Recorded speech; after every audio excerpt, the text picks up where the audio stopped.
Time travel has been a hot topic for more than a century now. From physicists to filmmakers, everyone has dabbled in the subject out of curiosity. Time travel is the concept of movement of an object or person between 2 points in time, analogous to movement in different points in space. It is a widely recognized concept in philosophy and fiction alike.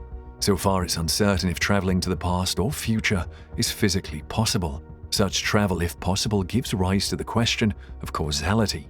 Outside the sense of the perception of time, forward time travel is an extensively observed phenomenon and well understood within the framework of special relativity and general relativity.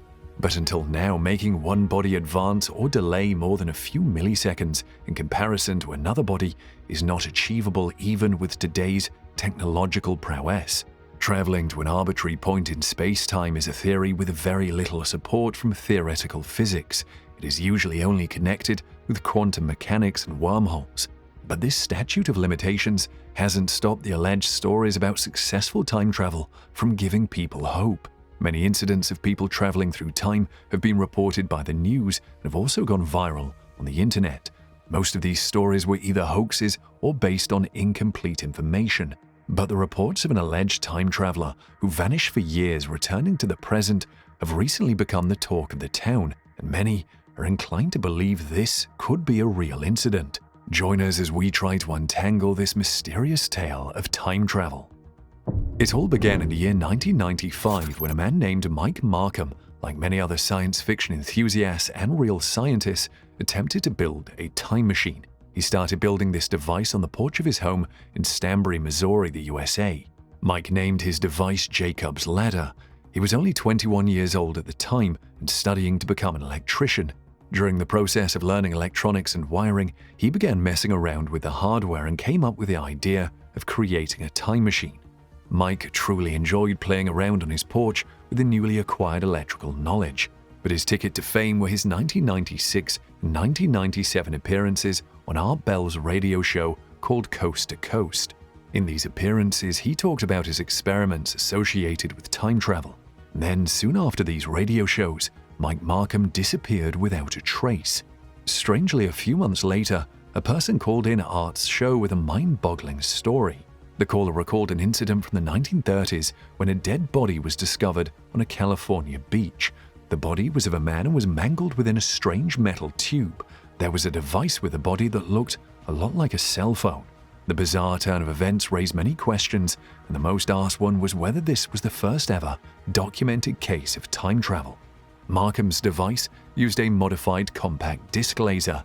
It was used to reduce the air resistance between two poles. This in turn led to the production of a continuous arc. Markham noticed an unexpected result when he turned his device on.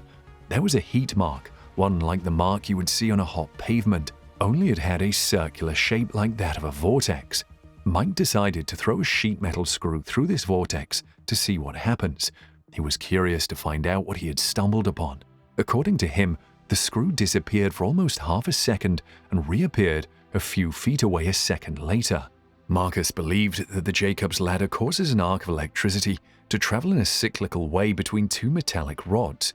He continued experimenting in order to reproduce his results, but after a few more rounds, the CD laser caught on fire. Now this motivated Markham to build this device again from scratch, but he thought if he had to build it all over again, why not use much bigger transformers to reproduce the results on a bigger level? Unfortunately, Markham didn't have enough money to fund his project, so he actually stole 6 300-pound transformers from a power generation site located in King City. Markham was considered smarter than his peers, and apparently the reason he was so keen to build a time travel machine was that he wanted to get the winning lottery numbers from the future. However, he needed a lot of power to make this thing work, and that's why he resorted to stealing. He also caused a mass blackout several blocks throughout his neighborhood in trying to perfect the invention.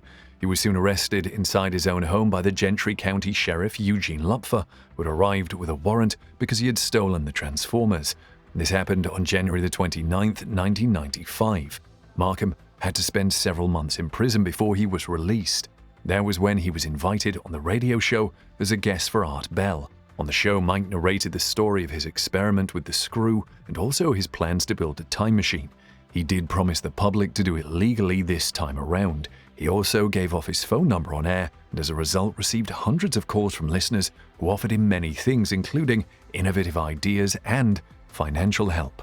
With the help of his listeners, Markham was able to build another time machine, and this one was much bigger and more powerful than the previous one. Soon enough, Markham landed in hot water with the law again and was evicted from his apartment. He was accused of allegedly using his machine to transport a cat over a block away. Markham stood his ground and said this was untrue. A year later, Art Bell asked Markham to appear on the show once again, to which he complied. This time he claimed that his new time machine was much more similar to the one the US military was using in the Philadelphia experiment. This machine employed a rotating magnetic field to travel in time-space. Markham claimed that his machine was big enough for a man to walk into, and he would be ready to actually try it out in a few weeks. Art Bell asked Mike what he was planning to take with him in the machine, to which he replied, "Just my cell phone." In an article, the Nexus online magazine claimed that Markham received a hefty sum of $20,000 the second time he appeared on the radio show Coast to Coast. He was also given a warehouse in Kansas City and equipment worth $1 million to continue with his experiments. During his last appearance on the show, Markham said he was exactly 30 days away from completing his legal time machine. Markham built the time machine several feet in the air inside his Kansas City warehouse, and he reportedly began throwing guinea pigs inside the circular vortex as it formed. According to him, these pigs would disappear in the vortex and appear again in the parking lot of the warehouse on the east or west side every single time, that they never reappeared on the south or north side. The article also reported that in 1998, Markham decided it was time to test the machine on himself. He jumped into the Ark and, according to him, he woke up to find himself in a farm field in Ohio. He recalled being cold, hungry, and miles away from the closest town. He somehow made his way to a homeless shelter located in Cincinnati, only to find out that he was in the year 2000. Somehow he lost 2 years during his journey in time. According to Markham, when he returned to his Kansas City warehouse, there was no sign of his notes, record, or the time machine.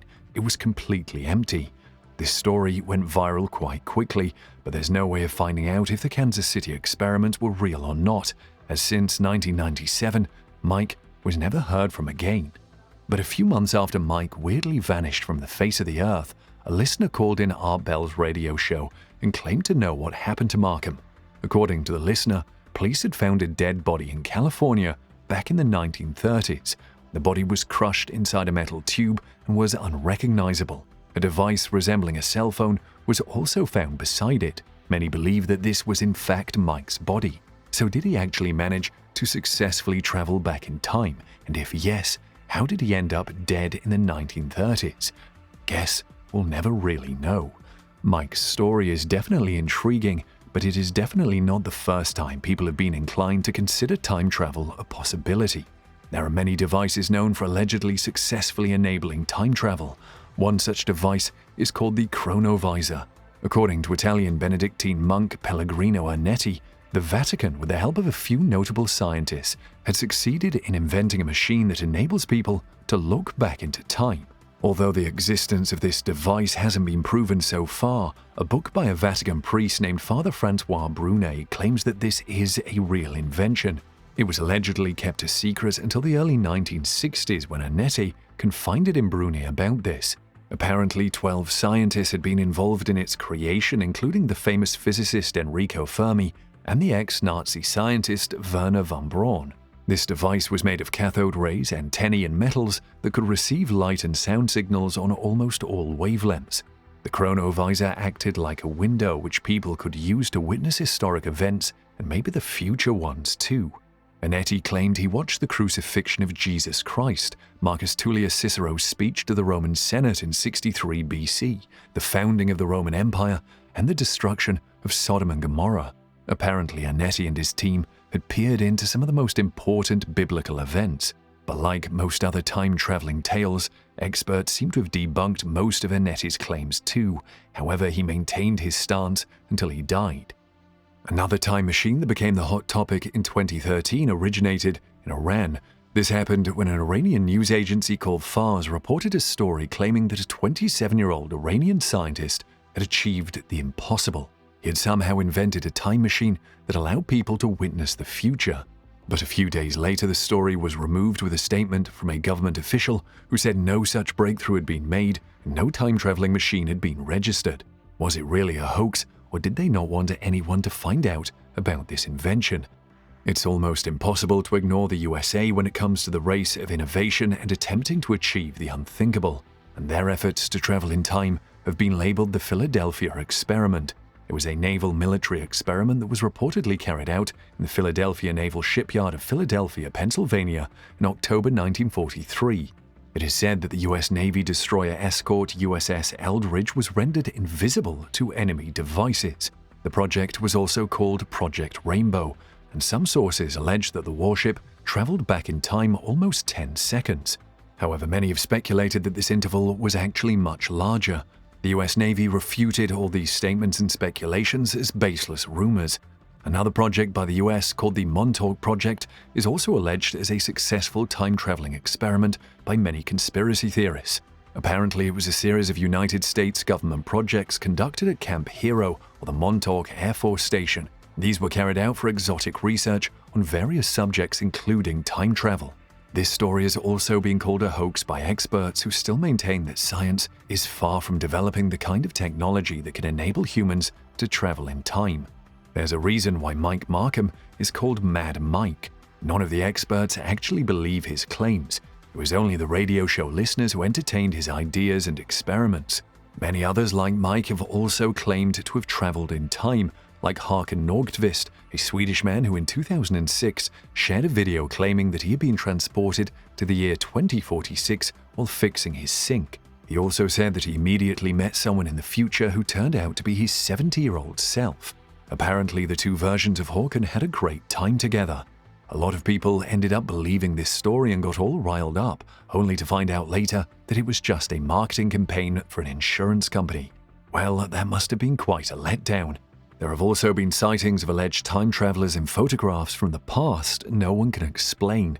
A photograph of Goldbridge, British Columbia from 1941 went viral when people noticed a man dressed like a 21st century hipster. He was wearing modern clothing and sunglasses back in the 1940s when that kind of fashion didn't exist. Another photograph from 1943 also made the rounds on the internet when, between a scene of holidaymakers on Towan Beach in Newquay, Cornwall, someone noticed an alleged time traveler operating an anachronistic mobile device like a cell phone. But both the stories were soon debunked. So far, the only time-traveling tale people actually think could be real is of Mike Markham, and that too only because he disappeared forever. Do you think he traveled to the 1930s and died, or could he still be out there traveling to different time periods, laughing at the common people?